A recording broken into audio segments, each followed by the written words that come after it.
This evening I conclude my sessions with stress and relationships. And we're going to discover that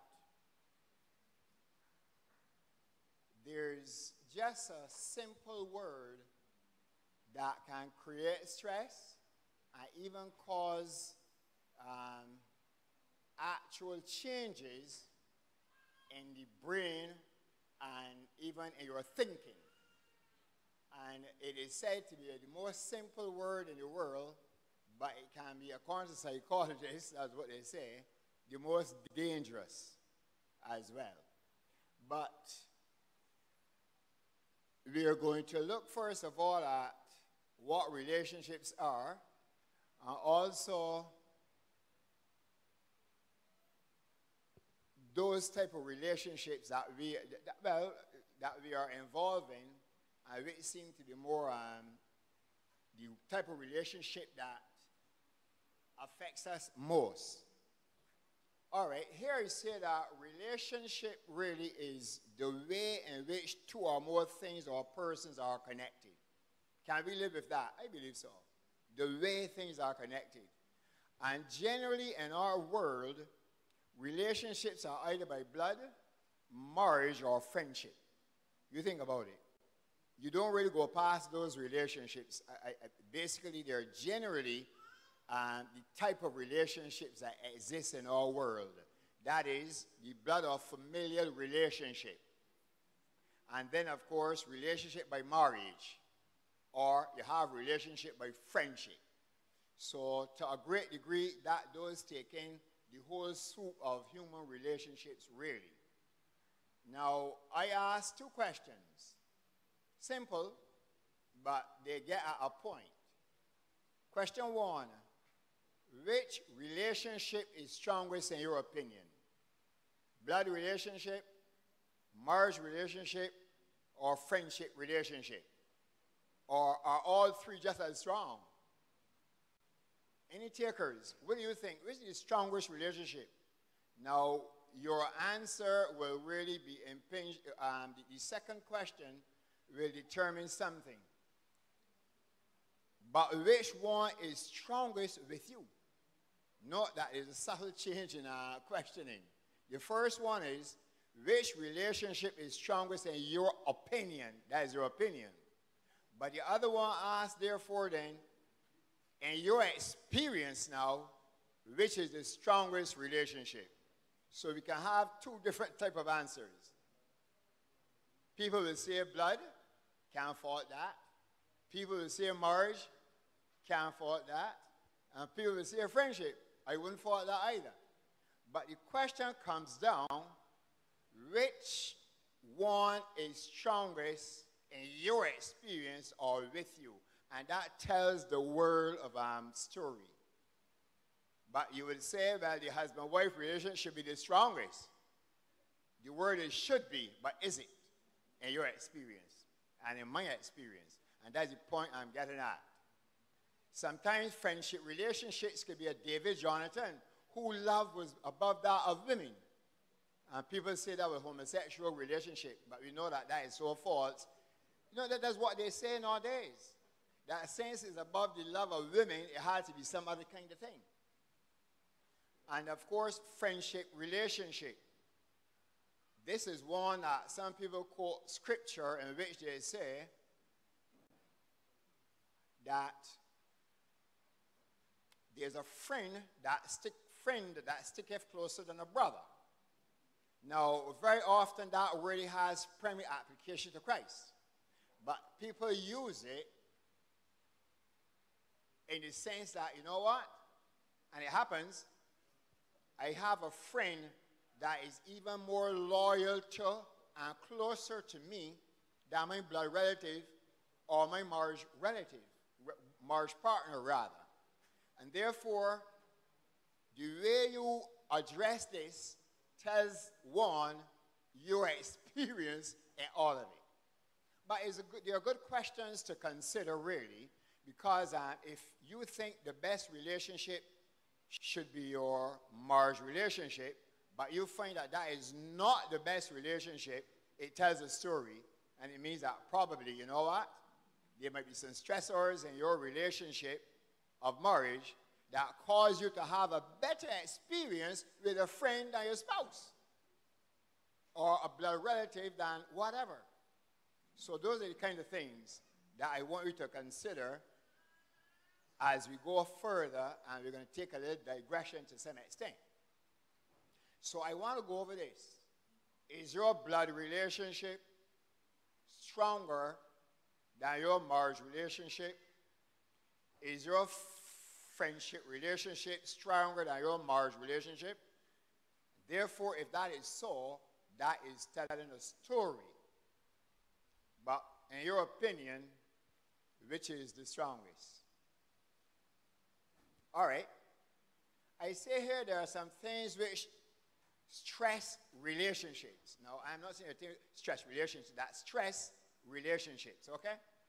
But I'm going to only look at one thing this afternoon, only one thing. And we look at that one thing. Words. Words. Do you think that words can really put stress on a relationship? Wow. It's a chorus of yes, and you are right, yes. But today we're going to discover no. We can discover something about no. Now, yes, words can stress relationships to the point of breakage. I just used two biblical examples, one with God and one with our relationship with each other. And for those who know the Bible well, Isaiah 59:1 and 2 tells us about how words can be stressful even with God. And someone come to the mic and read those two verses for me. Isaiah chapter 59:1 and 2. There are two character God texts that we use actually. God's hand is not shortened, etc. Someone want to come to the mic and read them for me? I just want your interaction as well. So please move quickly, somebody. Except, thank you, sister. All right, Vashti, move quickly. Go ahead.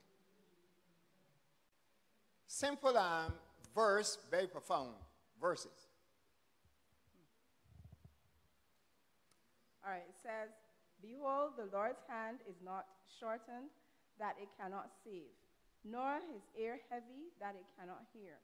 But your iniquities have separated you from your God, and your sins have hidden his face from you, so that he will not hear, for your hands are defiled with blood." Okay, thank you. Go ahead, Tree, go ahead, sorry. "And your fingers with iniquity. Your lips have spoken lies. Your tongue has muttered perversity." Okay, thank you. You will realize in those three verses, the lips, the mouth, and the words are mentioned. Lips, words, and mouth, they all come to the same conclusion. That is, your words. Your words are all for perversity. Therefore, in actual fact, it breaks relationship with God. He can't even hear when you speak to him. Your words are really, of course, an index to your heart. Meaning then that out of your heart, your words emanate.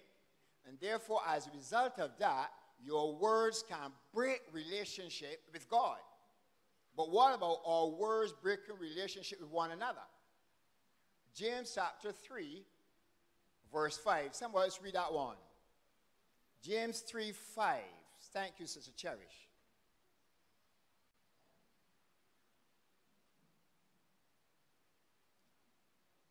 Even so, the tongue is a little member, and boasteth great things. Behold, how great a matter little fire kindleth.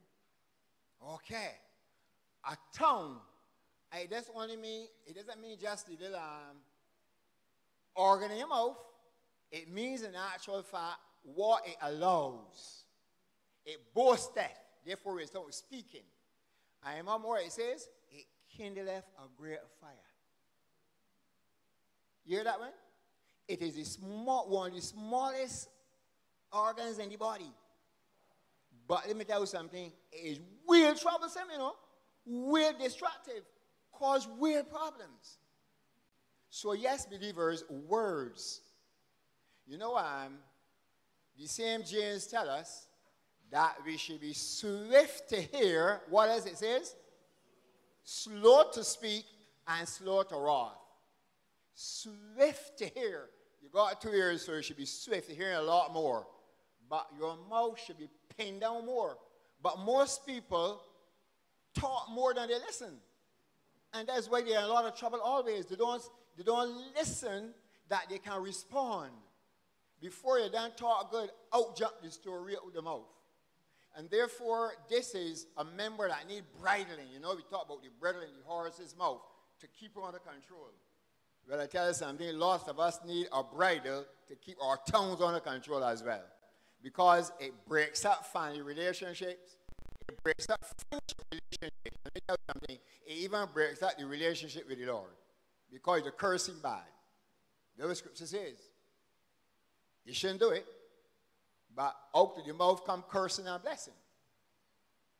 So your words are words. Our words, it cannot be overemphasized. Our words are very crucial when it comes to either making, maintaining, or breaking relationships. How often friendships, good strong friendships, have been mashed up, broken up, because of wrong words spoken in a very hasty manner, for example, or said in a way that convey certain impressions that are hurtful, especially to those that are closest to you. You know that we usually hurt those who are closest to us easier than the others who are far away. Yeah, we don't make joke with one another, but we tell them as it is. You might be sorry afterwards, but it takes many long years to restore that trust to where it used to be just in a hasty moment. And that put immense stress on relationships. I ain't trusting you so much more because you tell me X, Y, or Z. So I ain't so sure that you ain't mean it. You tell me sorry, but really I ain't so sure that you ain't going to say it again.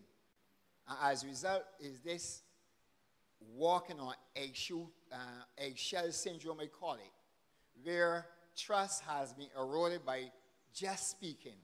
And I tell you something, when trust is eroded, we know that it doesn't come back very quickly. It's like knocking down a building with a vehicle. In a daytime, you can knock an entire building down. But you can't get it built back in one day. And that's exactly what words do to relationships. So we should be very considerate of the words that we speak. Words can be like apples of gold and pictures of silver.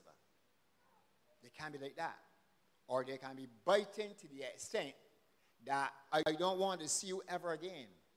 That's our words. But we want to go to a little word that they say is called the most dangerous word in the world. Anyone want to guess at it? I said it already, but you all didn't pick up what I was saying. I say it's one of the smallest words in all alphabets. It is used so often we do not realize its impact, or its usage for that matter. It's an answer to many questions as well. Yes, it's called the most dangerous word in the world, but it is no. That's the most dangerous word in the world. You ask why? How could a little simple word like no be the most dangerous word in the world, when in actual fact, no is also an answer? Let's explore a little bit here. Researchers, and there are two researchers, by my fact, there are about 6 researchers I'm using here. I forgot to put on the names there, so I hope I'm not called for that P word. But I would like to give them their credit. I will have to go back into my other document just to do it. I just forgot it. Now, they say that this word can damage both the speaker's and the listener's brain. You ever thought that? No? How can no damage somebody's brain? I mean, it was very curious to me. I wanted to share it because I thought it would be very important, because it's a word that has impact. Now, if an MRI, you know, that picture taking, whatever, resonance, whatever. If it is you, if that scan is used, no, and no, the word no is flashed for less than 1 second, the researchers say, one will see a sudden release of dozens of stress-producing hormones and neurotransmitters. They say, wow. Just flash for a second, and you will see a production of all of these neurotransmitters and hormones. Probably Reggie might have a little experience using that machinery. I don't know if he do the experiment himself. But what they say is that these chemicals immediately interrupt the normal function of your brain, impairing logic. This is what the guys are saying, so don't hold me, okay? Logic, reason, language processing, and communication. Just flashing that word no. And by the way, the word no is a negative. And that is why, in actual fact, it impacts so very significantly on people, as I will show what they say as we go on. So that just saying a list of negative words for a few seconds, they say, will make a highly anxious or depressed person feel worse. And this is where now they use the research tool to show something. So that a person who is depressed and is showing negative words, it said that it can make them feel worse. Because, of course, words are thoughts put down or spoken. So that when a person sees something is negative, the impact is what they're looking at can really be effective. And then they say further, the more you ruminate or think on these negative words, the more you will actually damage key structures that regulate your memory, feelings, and emotion. Now, let's get really deep. And I don't have the capacity or the knowledge to even explore it. What I wanted to do is probably make the document available to you, but I thought it would be too tedious just to read it, so I just put a couple of things out. So that if you want the document, I can already provide it. It's really tremendous and have a lot of information there. So that what they're saying then is, the more that a person, is a fact, you know, the more you think of the bad thing a person say about you, it makes you even feel worse or begin to think a certain way. And therefore, then when you do that to children, it becomes even worse. So that's why you're told that you're not to be negative, and we're going to come across some of it. So repeat that. It says the more you ruminate, that is, you know, you think on, as it were, on them, that is these negative things, the more you can actually damage, and that caught my attention, key structures that regulate your memory, your feelings, and emotions. And no doubt, there are hormones, there are neurotransmitters, those chemical whatever that causes, that interrupts or interacts and causes emotions and so on.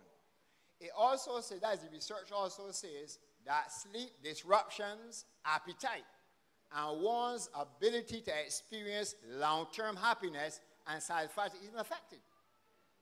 But we know that. Because if negative things, if negative words are said to you, you can think upon those things and you can find that you can't even eat. You know that for yourself. You find that they affect you to the extent that your eating, your appetite drops. If a person, especially close to you, tell you something really hard and really bad, you know, it can just knock you out of whack. Yeah, and it has happened. And therefore then, happiness and your satisfaction can be affected. Have you known of people who used to be happy and bubbly and bouncy, and then after a time, you don't see that at all with them anymore? And if you were to trace it or whatever, you'd be amazed to see that the negativity that has been coming to them or emanating even from them has overwhelmed them.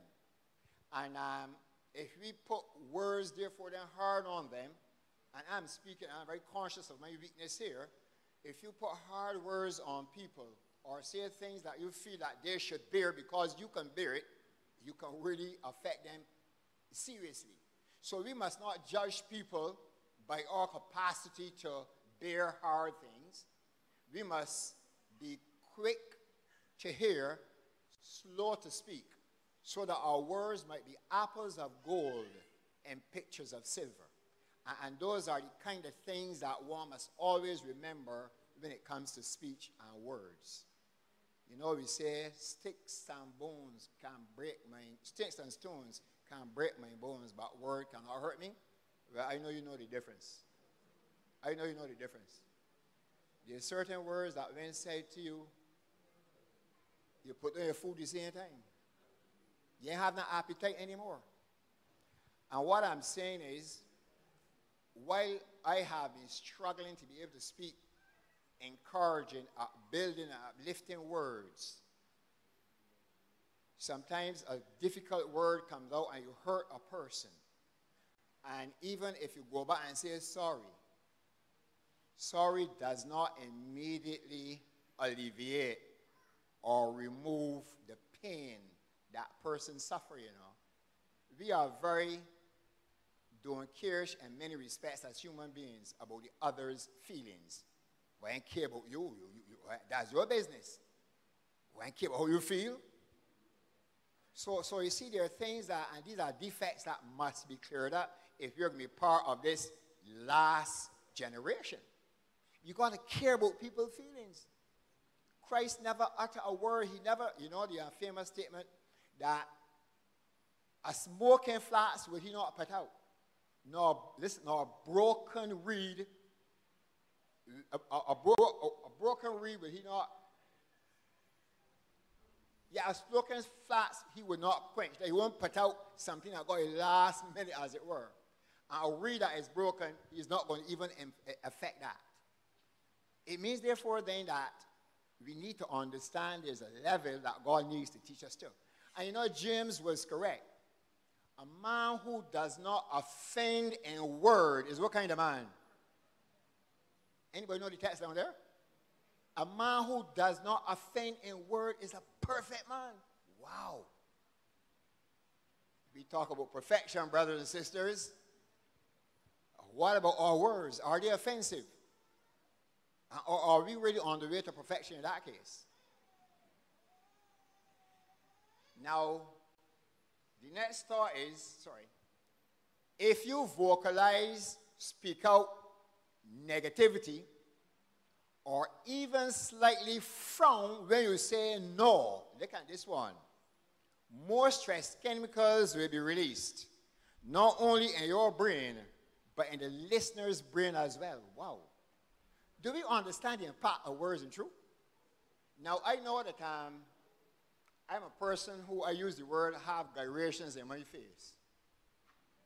But what they're saying here is, when you tell a person, you know, sometimes we can say no to a person, but how you say it is more than just no.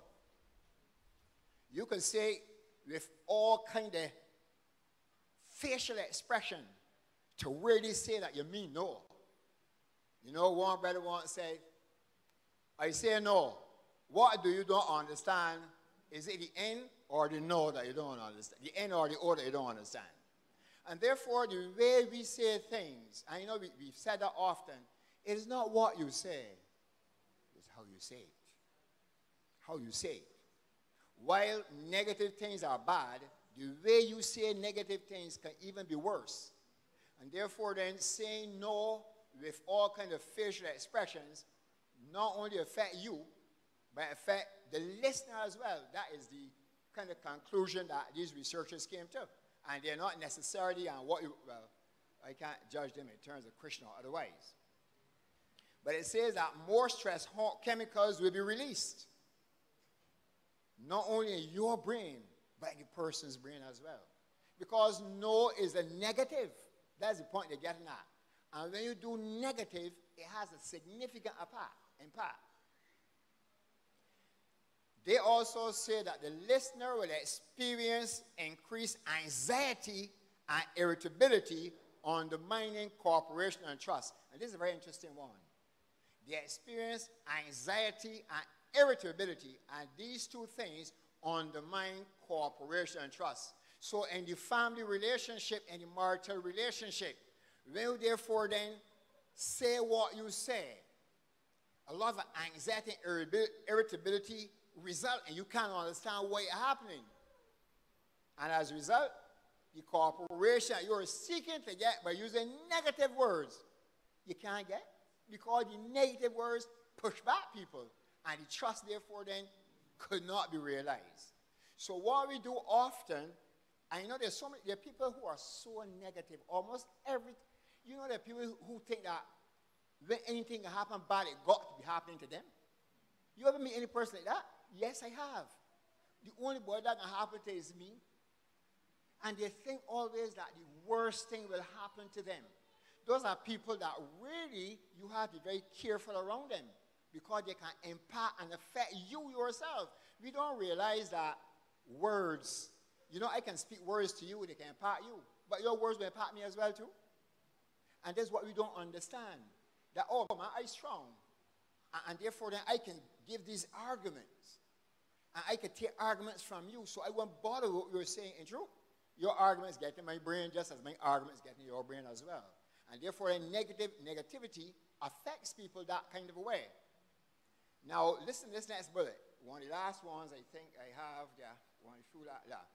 It says, in fact, just hanging around negative people will make you more prejudiced towards others. Just hanging around people who are negative. They're always on the negative side. You know that body? Man, that person so-and-so and so-and-so are negative.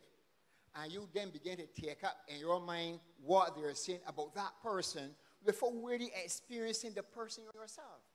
So you who are negative, whether on the following me over the internet or here before me, unfortunately, I can't go through how you can turn that around. Of course, Christ is the greatest turnaround of it. But there are steps in actual fact in your experience that you can start being negative. There are things that we can start being negative and be yes people, not that we're saying yes to everything, but that we can be positive people, yes, representing positive. Now, another thought is that they shared is that any form of negative rumination, that is, dwelling on these things, like worrying about your finances or health, will stimulate the release of destructive neurochemicals. Wow. How often you worry about finances? The government, watch it. People worry about finances from this angle. I ain't got the money, and things tight, and this might happen. The man who got money now worry that somebody might carry away his money. So both or that he might be conned, or the accountant might carry any money, or someone in the bank might pull off the money.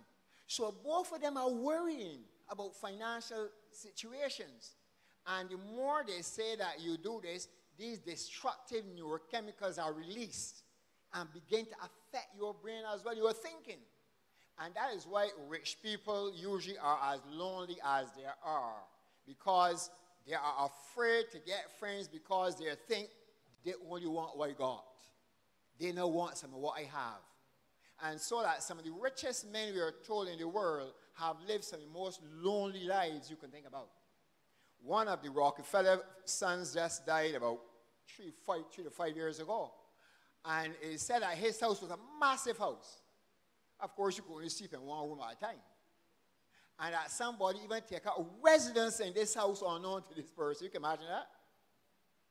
Somebody take up residence in your house and you don't even know. The house was that massive then, so that if you got 100 rooms, you can't get round to their rooms every day. And somebody take up residence and live comfortably for a couple of years as well before they were discovered. So you see, rich people have these problems as well as poor people. But it drives a negative situation. All right. The same is true for children, they say, that researchers. The more negative thoughts they have, the more likely they are to experience emotional turmoil. You think that our children are as emotional, unstable as they are just for fun? Well, look, they have been fed on that and negativity and what they see and what they hear, and what they experience on many occasions.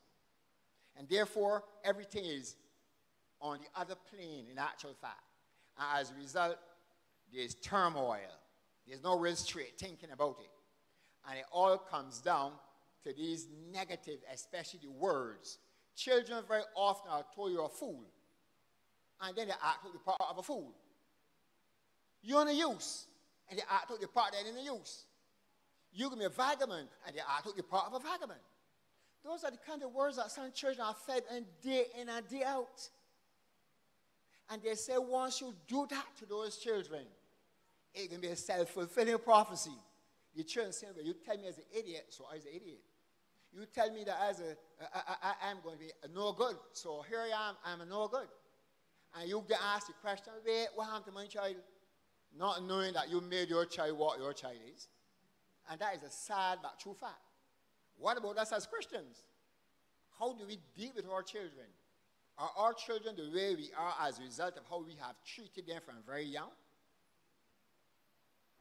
This, therefore, then means that it's something to consider. How we speak with them and to them. Very, very crucial. But if you teach them to think positively, you can turn their lives around. Teach them how to think positively. We're not teaching them to show off or to be selfish, but teaching them how to be positive in their attitude and their outlook to life. Negative thinking is also self-perpetuating. And the more you engage in negative dialogue at home or at your workplace, the more difficult it becomes to stop. You know, I remember an experience way back in my working life. There was a lady at my workplace, that was probably the 80s or whatever, and this woman would do nothing but anything we say to her. And you know, I realized that my response to people was the beginning. My wife said, "Austin, what happened with you? You stupid at everything." And you see it, okay? You don't realize that you are taking in from people, you know. Sometimes you hear a person laugh, and you look, he's laughing just like that person. And you don't realize in actual fact that you were mimicking that person unknowingly. And therefore, I had to cut that behavior instantly because she was true. It began to stupid things. So that it was a negative expression that one began to pick up. And you must be very careful. Don't think that you are so strong that can happen to you. Chances are things that are happening to you right now that you're oblivious to, that you pick up from some person and it's not something nice necessarily. And children, especially teachers particularly, children love teachers and love to be like the teachers. And the teachers are really negative. Let me tell you something. The children are not otherwise as well. So that we influence and are influenced fairly easily. Negative words spoken out with anger. Wow, not only negative words now, but they're spoken with anger, do even more damage. Negative words are bad, but when they're spoken in anger, the damage is even greater. And therefore, you see why the Word of God encourages us to, as it were, weigh your words before you speak. You know, we have the word idea, think before you act, something like that, and then, or think before you speak, something like that. But it has, before you act, you have to do some activity. And before you speak, you also do some wordful activity. And you know, people have gone to the extent that if you are made angry, put some water in your mouth so that you can't really say much. That is the concrete level of operation. If you have not yet learned to control your mind or temper, that might be a good little thing for you. Because too many people open mouth and out jump story. Sorry, I didn't mean to say that. They have not yet learned the basic rule of control of their thoughts, of the mind. And as I begin to conclude, negative words speaking with anger do even more damage. They send alarm messages through the brain, interfere with the decision-making centers in the frontal lobe, and this increases a person's propensity to act irrationally. You see where it goes?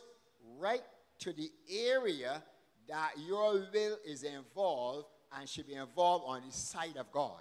So then, negative words, therefore, then, are horrible. And when speaking in anger, they are worse because messages are sent through the entire brain and they interfere with the decision making and then you act very irrationally.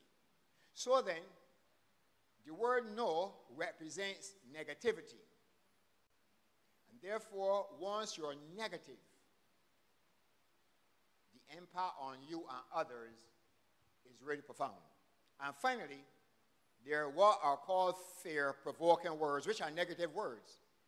You know, we can tell a person, man, you got to go and baptize or you get burned in hellfire. And you know, that was a so-called Christian behavior. So there are fear-provoking words. So you're just frightening a person to get a decision out of them. But it says, like poverty, fear-provoking, like poverty, illness, and death also stimulate the brain to think negatively, in negative ways. You hear the kind of words you're talking about? Poverty, illness, and death. It doesn't mean that you don't face such a reality. All it means is that you don't tell a person, you're going to soon die though. And you know, we like that expression. You ain't serving a purpose. Anyway, you're going to soon die. And you don't know the kind of impact you're having on a person with those words. They might have been said to you and you just probably cast them off. But remember, each of us is different. And our behavior should be respectful to one and all the said way.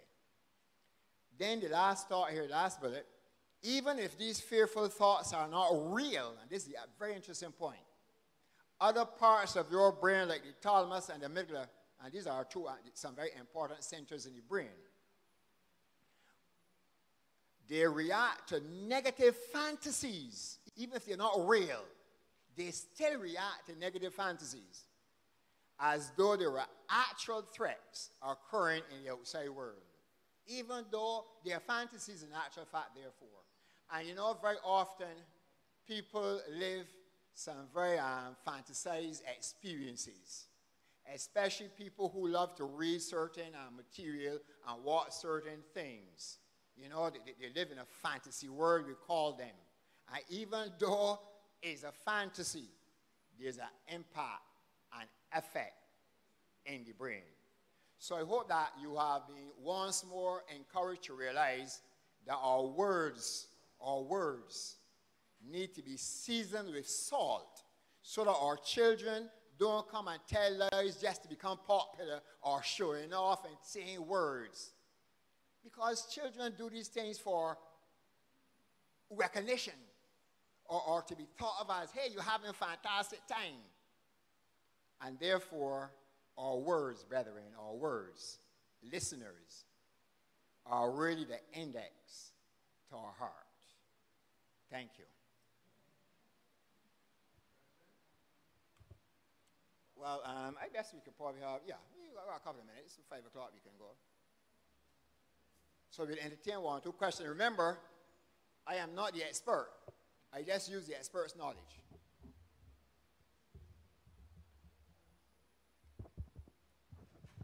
Good afternoon. Brother Steve. Back at the beginning, I don't know if you can go back, but you said there were 3 kinds of friendship. Yeah. Family, blood, friendship, relationships, 3 sort of relationships, sorry, and the other one is marriage. Yeah, that is the blood, marriage, and friendship. Right. I was just talking to my brother. That's very interesting. They can't add a 4th because all of them fall under those 3. I hear that. I said there's not even a 4th. Everything falls under those 3. Right. And why is it that sometimes a friendship relationship seems to work better than even a marriage relationship? That came up. You didn't discuss much about it, but it's worth discussing because we have seen many times where friendship relationships supersede even blood and marriage. And why is that? Some ideas came to our heads, like sometimes you feel you can let down your hair, so to speak, more easily among some friends than you can at home. Why? Which shouldn't be so, you know. Why? You're correct. That's correct. Yeah. But that's why. I can't answer that. You got to let other people answer it. It has a lot to do, Steve. Whenever you look at it, is what is our relationship in terms not only of marriage, but what kind interactions do we have? Are we as honest and as open with our spouses as with our friends? And is it such that our spouse cannot bear certain things, and therefore you tend to have to walk around the table? It is true. Lest It is in actual true. fact, the spouse, he or she, might get a behavior and get on. Correct. But with a friend, probably you can throw anything and they Yeah. seem to, Yeah, which that- should be in yeah, actual understand. fact the same relationship or better that exists in the wife You or hit, the husband. you hit the nail on the head then. Because sometimes you can tell off your friend and still remain friends. Yes. But you can't tell off your wife or you can't tell off your husband. Because that brings war in the home and coldness. You know what I'm saying? And it all has a lot to do with that other party, you know. The other party, your wife, my wife, somebody husband. You know, we are all socialized different. We came from different backgrounds. Correct. And strange enough that you're saying, there's some friends, man, that you could pet the whole back at. Correct. They will catch it back and throw it back at you. But if you throw one word open that book at a spouse, let me tell you something, It's war. you're in trouble. Yes, it is true. Why is the question? But you shouldn't have been in trouble, but why is the question you are? And it goes back to, in my estimation, it goes back to something. And I like to all refer to the bad things. Not the bad channels, no, but the bad things. That is, when we were courting, what was our courtship like? Were we able to be honest and upfront? Or did we have to dot every I, cross every T, and curve every S, lest we are misunderstood and misrepresented by the other person? And those are the kind of things that we have to consider and really look at carefully. How did me and my wife get on while we were in courtship relationship? Was it a nice one in which we went out and enjoyed ourselves together, or were we a kind of a straitjacket relationship? I can't go there with she, I can't go there with he, I can't do this, I can't do that. And as a result, it goes right into the marriage. As a result, the happiness and the friendship that should exist, we're not experiencing. So all those things lead to that. What they're talking about, brother, we were just saying, shouldn't we not be able to speak more freely with those whom we are attached to? Yes. Rather than those who we are not attached to? Because, you know, leading up to marriage is a lot of pretense. Yep. Leading up to any good relationship is a lot of pretense in it still too, especially leading up to marriage. But you were saying earlier when you start your discourse, why is it that you speak harshly to your spouse and such like, but when you're with your friends, you're speaking in measured tones and such like. But is it not that because you get to know the person, you let down your guard and you feel free to speak rather than when you're around your friends because you and that person already live together? All right, that is another dimension. And the reality is, Brother Steve, that you know your spouse and your spouse knows you. You know the limits that you've put on that spouse, and she or he knows the limit you've put on them as well. And therefore, you tend to operate in a certain, very confined operation. With a person on the outside now, like we just said, sometimes because you don't have those limitations placed on people, we tend to be freer up with those people. When in actual fact, the kind of limitations that we have on each other in the family should not really exist. Our sphere should be even wider, so that when I say something to my wife or she says something to me, because I know she cares about me, I care about her, even if I say something that is not nice, she should never interpret that I want to get rid of she or I done with her. You know, I always go back to the experience of the character. God said to Moses, stand back, let me destroy these fellas. Now, Moses understood and knew what God was talking about and said, I get intercede. Or not, you take my name out of your book too. I don't want my name in your book anymore. Now, that was real friendship. How many of us would do that? Boy, if God is so, boy, you know what I mean? That is God. But Moses had the relationship. And it goes to our family as well. When I say something that might be wrong, and you're wrong to say wrong things. But when you say something that is wrong, or when I'm saying something wrong to, how do I behave? Do I say that my spouse or my spouse see that, you know what? Well, he might be under stress or under pressure. Therefore, rather than reacting out in that combative manner, the person as well caress it and just pass it over the shoulder, and you and they continue a good relationship. And that has a lot to do with maturity. Very often we have relations, and people can grow old without being mature classically, you know. But what I'm saying to you is, we need therefore then to foster these things from very early and learn that, you know what, I love, and she loves or he loves. Therefore, in spite of what it might seem, the person really ain't moving and going away because we are one. I'm just saying that. So the marriage relationship should be the strongest. I believe so. Then blood second and friendship third.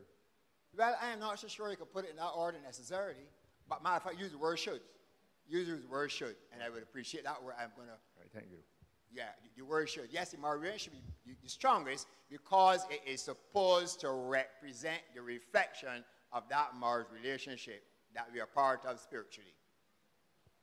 It should be. If it is not, we ought to work on it. And not just superficially, but genuinely so.